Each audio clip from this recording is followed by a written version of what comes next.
Hello and welcome to I Am Organic Gardening. My name is Mark, and yes, that is my new tractor. I've been searching for this thing for the last couple weeks. That's why I haven't been uploading videos. I finally purchased one, and I'm going to explain why I did it and all the new features on it. And the finance terms I got on this thing is just amazing. I don't have to put any money down, and I have 5 years to pay it off, or 60 months with no interest. This is a brand new Kubota 2019 L3901 with a hydrostatic clutch. It does not come with the fiberglass canopy. I have to pay a little bit extra for it, but I'm proud I did. So first, why did I purchase a new tractor? The finance terms were just awesome. If I need to hire somebody else, I have another piece of equipment that they can use now. Obviously, I'll use the newer one and they can use the older tractor. My older tractor is 18 years old, and that's at the point that you might decide whether to keep it, invest more in parts, because now it's becoming more expensive to repair because more parts are going. Dry rot is setting in on a lot of the belts, hoses, that type of thing. Hydraulic hoses have been replaced over the years, and repairs are getting more expensive on parts because parts are pretty much the whole category of the uptake, of course, or the upkeep of the tractor. On my old tractor, I had to replace the radiator after 18 years, and that was over $1,000 for a brand new radiator. You can't clean out or flush out the old one after all that time, and it also broke from vibration, and they couldn't repair it. So something like that, just for a radiator, goes for about $1,200 on an old L3710 Kubota that I had. Like I said, this is an L3901, and you can see that I have my old attachment, which is the brush bowl, which is a 72-inch brush bowl, and it can handle the power on this Kubota is 39 horsepower, a little, about 38 and a half or something like that. They call it 39, and it can handle a 72-inch woods brush bowl with blade, and it can mow fine, and that's exactly what I need on this farm.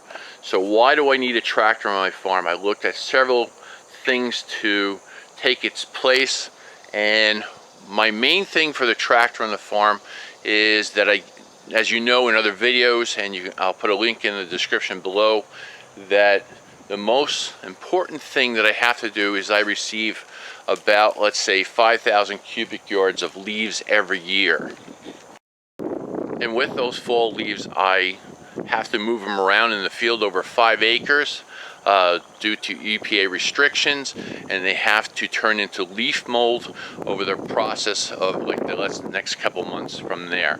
Now, I can't do that by hand. I need a tractor for it, but I want something economical. I want something that doesn't put a lot of CO2 in the atmosphere, and this new Kubota doesn't do that.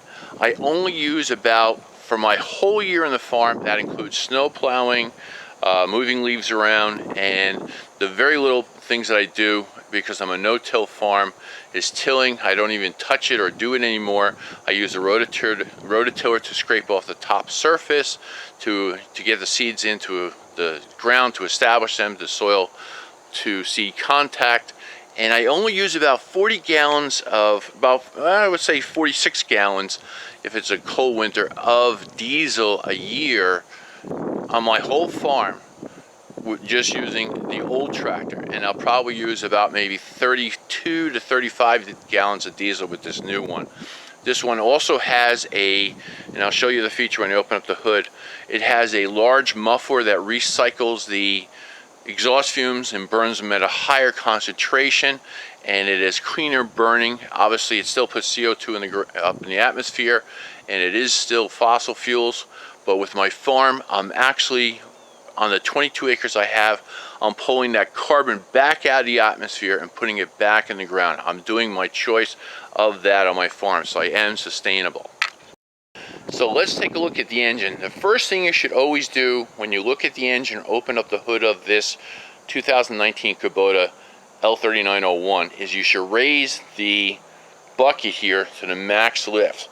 In this way you can access the engine a lot easier in front of you.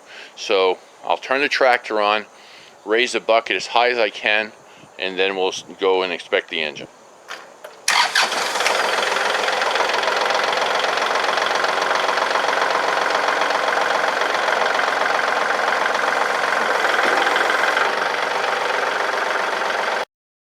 Now when you have the bucket up in the air, there are a couple things you should do. There's actually a feature on this tractor that I don't have on the other one. It actually can lock the control or the hydraulic arm. Oh, this is a nice new feature that I'm talking about. It's just a U-shaped little lock here that you pull up on the mechanism and you shift it over the other spot. There's a little decal on top here that will say it's locked or not. And then you can't, let's move this so you can see. You cannot move the handle to allow it to come down on you. And then also too, just be on the safe side, always take the key out. And then you're set to open up the hood.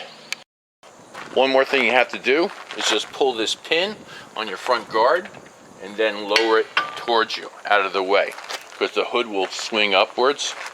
And then on the, if you're looking at the front of the tractor, on the left-hand side, there's a little pull tab underneath here. You'll find it's a little piece of metal.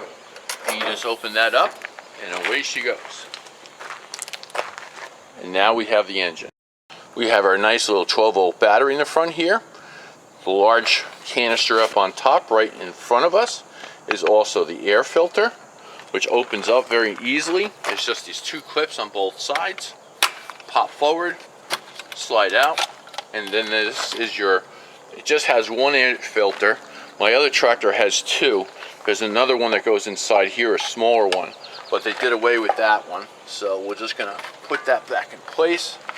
Again, make sure this is a open little canister. If you ever get debris in there or anything else either, you just take this and you squeeze it open like so, and then all the debris comes out. Now, we'll just put that back in place like so. Put the tab on, click. Another one in the back, like so. There we go. And now below this, we have our Antifreeze Reservoir right here.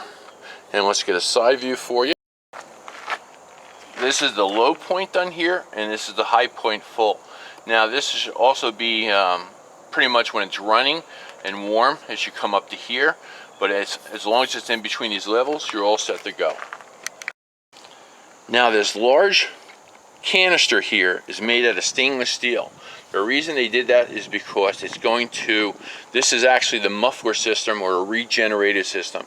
It has an electronic and airflow sensor on it, and here's down the exhaust down below that goes out to the ground like so, like metal pipe, and then the exhaust is at the very bottom underneath the tractor going towards the ground.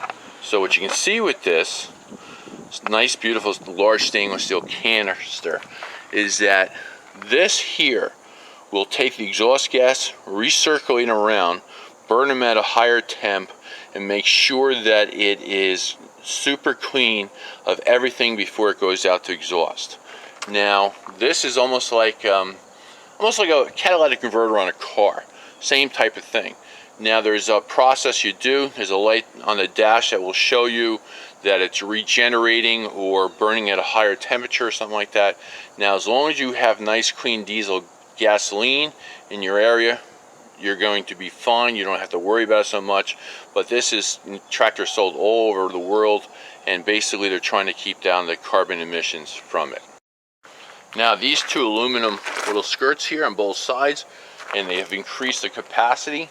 That is your transmission coolant filters, and that does an excellent job. They increase the size again over time, and it keeps the transmission fluid, which is an oil, very cool, so it can do a nice job on basically your hydrostatic clutch. You have a little spring-loaded tab that you have to hold up all the time, and this is to pull your pre-screen out here in the front. If I can get to it here. And this is your pre-screen. I ran the track the other day. You can see that it just gets a little bit of debris in there.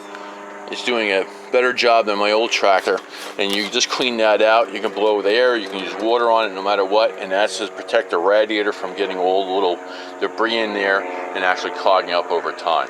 And these spring tabs are located on both the right hand side and the left hand side. So if you're sitting in the tractor on the left hand side looking forward, this is the oil dipstick here, and it's sometimes a little difficult to get to, but this is your oil dipstick. And now if you wish to make this easier, because it doesn't have on the old tractor that it had like a little tab to pull out. What you can do, you can put a string around this, and just have it hang down a little bit so you can pull this out, or you can put it maybe, a string would probably be best, because you don't want to use a tie wrap, because you don't want to break this off or something like that. Just wrap a string around and tie it, and then you'll be fine, and you can just access it nice and easily. And then this dipstick is right in front of, this is your starter right here on the, again, on the left hand side. Now to check the transmission fluid, when you go to sit in your seat, which is right here, this little bump here on this 2019 Kubota has a little bit of a hump in the middle, and in that hump is a little hole that's cut out, and that's where your dipstick is to check your transmission fluid.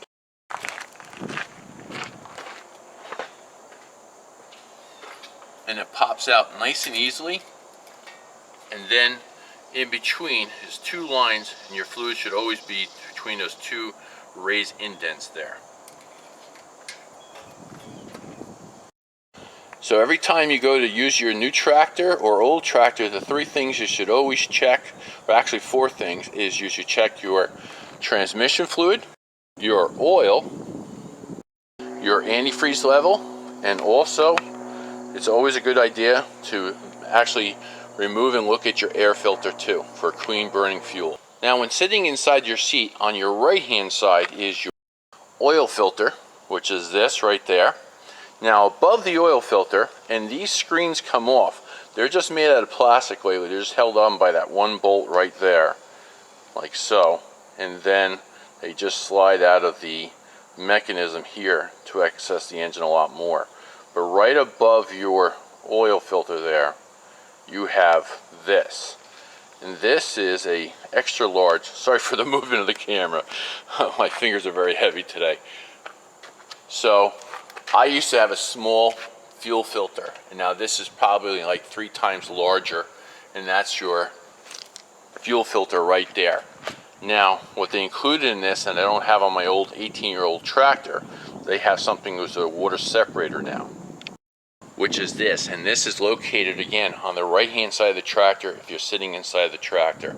Now this is awesome. Now I want to show you, I want to get a better shot, and I want to explain first. There's a red disc down here that will float upwards, and that will float up to this point here where the water is, and that will indicate that every time you fuel up, you should look at that and make sure that that disc is at the bottom and you don't have to drain the water. If you do have to drain the water, because it's sometimes in your fuel when you collect it, there is a shut-off valve at the very top here. You turn that off, you loosen up this very aluminum, or pretty much aluminum bracket here, unscrew that, and then pull the filter down. Clean it out, and then apply everything again, open up the fuel, and you're all set to go. Now, also, this line here that goes down to the ground or so, this colored line, I'm going to say, is kind of fluorescent yellow or fluorescent green or whatever you want to call it.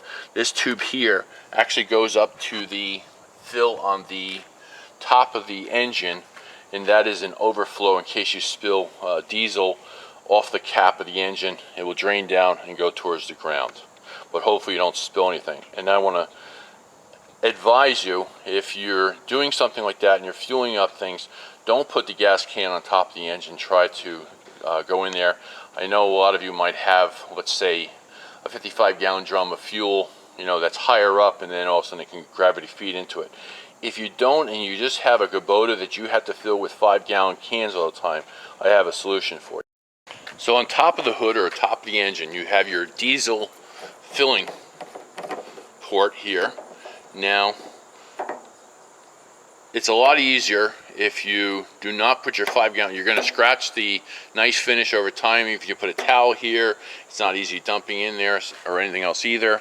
So what I've done over the years, and it's only about anywhere from $20 to $30, is just a little 12 volt, it's not even 12 volt, it's battery operated, and it's a fuel transfer pump that can go right, and you can use it easily on top of your. So here I have my little battery operated fuel pump. I think it transfers about 2 or 3 gallons every minute. Tip goes in the bucket, slides up to the top, on and off switch up here.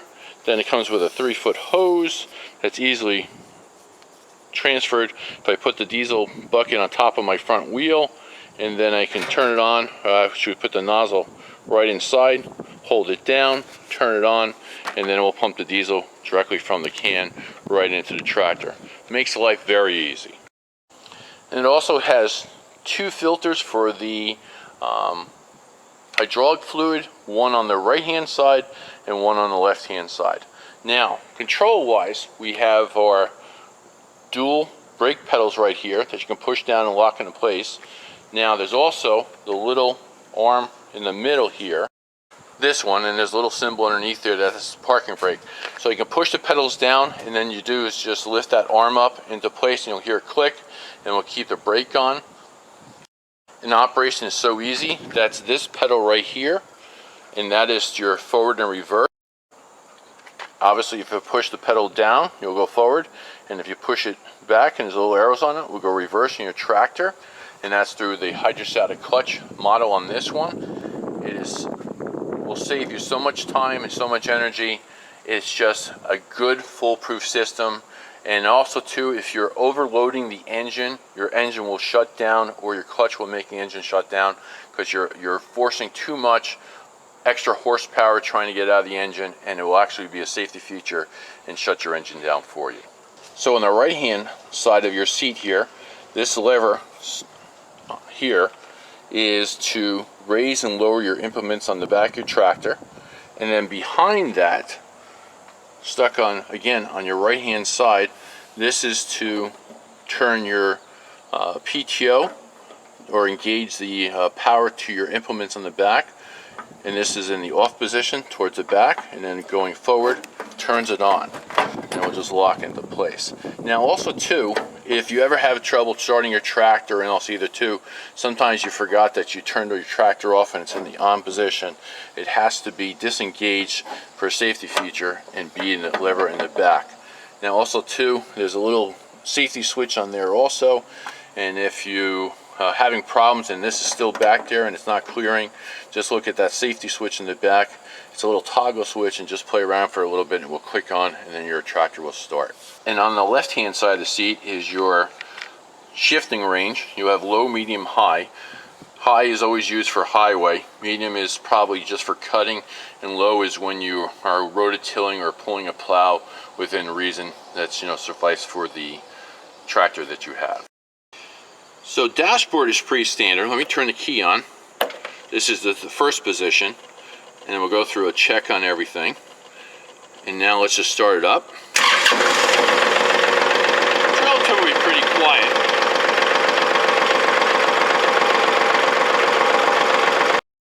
Your instrument panel is pretty easy. On your left hand side down here is your fuel gauge. That's easily marked. And then you have your, here, you have your rating for your PTO, which you always bring up to that level using this small handle on your right hand side.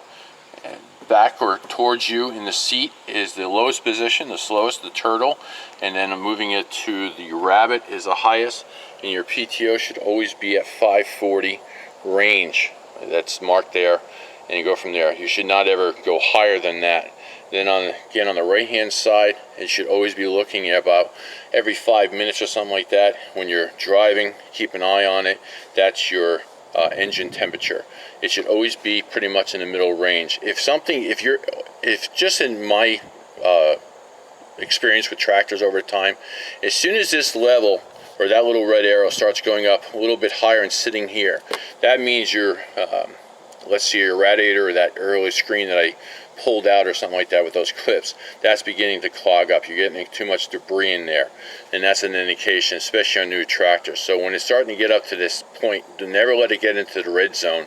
Somewhere in there, turn the tractor off, pull that screen out. Even if you're in the field, raise the bucket up in the air and clean that screen out as much as possible. And if you have to come back and squirt it out with the water, that's the best thing to do.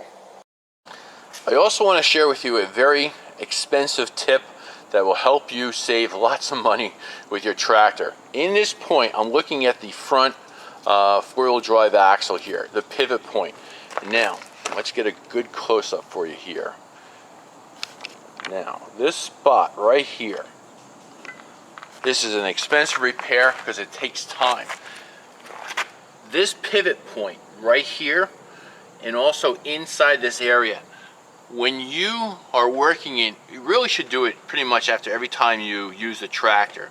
Take a water hose and clean this area out, because what's in here is a big round seal, and I've replaced them several times. Dirt will get in that joint there and rip that seal apart. And then what this is, inside this main here, this main axle, is also oil to lubricate the, the gears inside this four-wheel drive, and also inside the axle itself.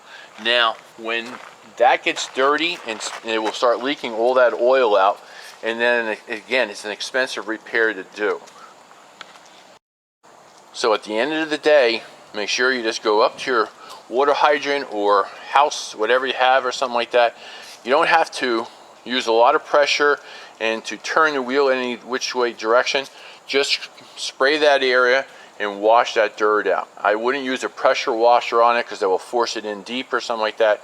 Just use a garden hose and just take your time. It's just a good thing because it's going to cost you probably about $400 or $500 to take that off and replace that seal. And also at the bottom of the instrument panel, you have your key that's on your right hand side, and on your left hand side with the hazardous button you can push in at any time to make your lights blink. That's on your left hand side, and also your indicators both ways and your headlights. Thank you very much for watching my L39 experience, my new tractor. I'm still very happy I have it. Hopefully this will last me more than 18 years, like my other tractor. My other tractor, like I said, is 18 years old, and it's still doing fine. Replacing a lot of parts on it from my normal wear and tear. I'm using it like a bulldozer. It's not meant to be that way. But hopefully this will last me just as long. If not, I know how to fix it, and we'll get things established. And again, I hope you like this video. Please give it a thumbs up, and if you haven't done so, please subscribe. And if you want to know the price, just send me a private message to either my Facebook page, would probably be the best way, and I'll tell you what I paid for it in my area. I'm sure I probably got a fairly good deal, but I'm sure there's people that will get even cheaper than I do. But again, thank you very so much.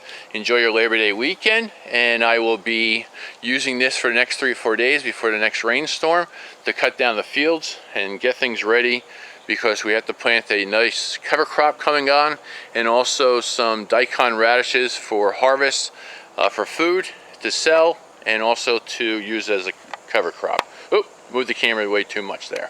Thanks very much. Talk to you soon.